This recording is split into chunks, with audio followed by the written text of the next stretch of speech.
Монголын Евангелийн эвслийнхэн болон Монголын пастор ахлагч нарын холбооныхон Христ итгэлтэй мөний шашин ямар ч хамаагүй тустай зүйлээ гэдгийг онцолж байлаа.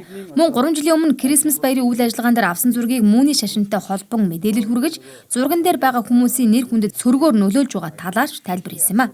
Тэгээд ер нь бол бидний сая дурдсанчлан бид энэ хүү эвлийн баг хурлаар хинэгний эрх ашигт, хинэгний шүтэх, эс шүтгэхт нөлөөлөхийг хүссэнгүй. Гагцхүү олон нийтийн дунд үүсэж байгаа үйл явдалд Христ итгэл ямар нэгэн байдлаар Христ итгэлтэй хүмүүс болон Христ итгэлтэй тэр итгэгчд маань ямар нэгэн байдлаар одоо орооцолдож их бай тийм ээ. Ундуу ташаа мэдээлэлээс болж тэр хүмүүс мөнтэй холбоотой юм шиг тийм мэдээлэл одоо бий болж байгаа. Энд бид тайлбар хийхийг хүссэн юм байна. Тэгээ би бол энэ чинь нэг зураг хэвлээд ирсэн байгаа юм да харуулахгүй. Тун саяхан олон нийтийн мэдээллийн хэрэгсэл ялангуяа телевизүүдээр маш их цацагдсан энэ хүү зураг маань. Тэгээ энэ бол ер нь бол та бүгд мэдж байгаа дэлхийн нийтээрээ 12 сарын 25-ныг Крисмас буюу Есүс Христийн мэндэлсний баяр гэж тэмдэглэдэг. Манай Монголын пасторууд итгэгч нар бид өхөн хамтдаа 24-ний өглөөний хүндэтгэлийн зоог бариад тэрэн дээрээ улс орныхоо төлөө залбираад улс орныхоо төлөө бас хамтдаа эзэн бурхнаас ингээд залбирanгуйж өрөөгдөг ийм цагийг хийдэг юм байна. За тэгээд энэ тэр өглөөний 3 жилийн өмнө болсон өглөөний цайны хөтөлбөр дээр энэ зураг одоо энд байсан хүмүүс маань оролцсон ийм хүмүүс байгаа юм л да. Гэтэл энийг мэдээллийн хэрэгслүүдээр болохоор энэ харж байгаачлан мууны гаж шашин мэдээллийг өгж байхдаа энэ хүмүүсийн зургийг одоо ингэж гаргасан байгаа юм л да. Тэгээ онцгойлон би одоо цаатлын зүүн гар талаас ярих юм бол энэ зүүн гар талаас энэ хүн бол ер нь бол Христэд итгэдэг хүнч биш.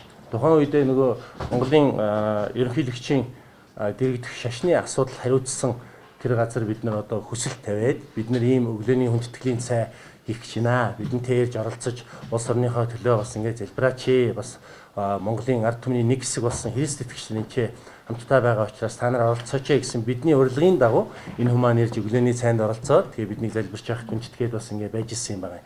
За энэ зүүн гар талаас 2 дахь хүн буюу зүүн гар талаас 4 дахь хүн хоёр бол манай Христийн цуглааны пасторууд юм байна. Бидний бас хүндэтгдэг ахмад настай ийм пасторууд байгаа. Мөнтэй ямар нэгэн байдлаар ямар ч холбоо байхгүй.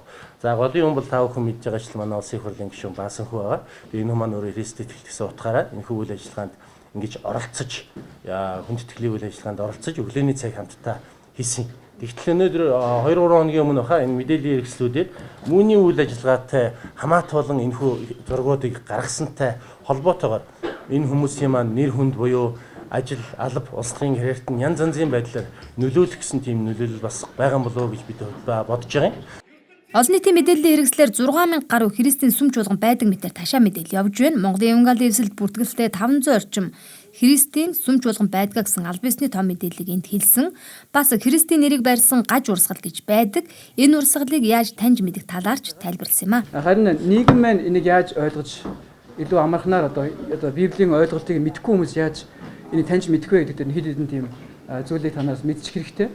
Хэрвээ тухайн одоо итгэл үнэмшил нь нийгмийн эсрэг төрхирж байвал за яад юм тийм ээ нийгмийн одоо ажил нийгмийн нийтийн эсрэг одоо чинь цус өгөх сонгуул хийх тийм ээ одоо яадын хувь хүний өөрийн хүсэл зорилгын эсрэг хуримтлахыг шахах шаардах дээрээс нь тийм ээ одоо авралд одоо юу идэж уух нь хамаатай байх гэдэг ч юм уу бас тусаа өгөхийг хориглох сонгуул өгж болохгүй гэх мэт тийм ээ бас заавал ингээ нийгмээс салж салангаад амьдрахыг шаардж байгаа энэ хандлагууд нь өөрөө Библийн үндсэн зарчмын эсрэг юм. Чинь амиа хорлож байгаа, бусдыг хутаанд ормжлох зэрэг юм. Тэгээ эдгээр зүйлсээр нь бид болоо гаж мөн бишийг нь бол ялгаж болно. Тэд Монголын Христийн сүм чуулганы эв нэгдэл эрхшгийг хамгаалах үйл ажиллагаа явуулдаг Монголын Евангелийн эслээс Христ итгэлтэй холбоотой мөн тэдний гаргасан гаж урсгалын талаарх ном тохимолыг авч болно гэдгийг ч энэ үеэр мэдээлж байла. Light News мэдээллээ.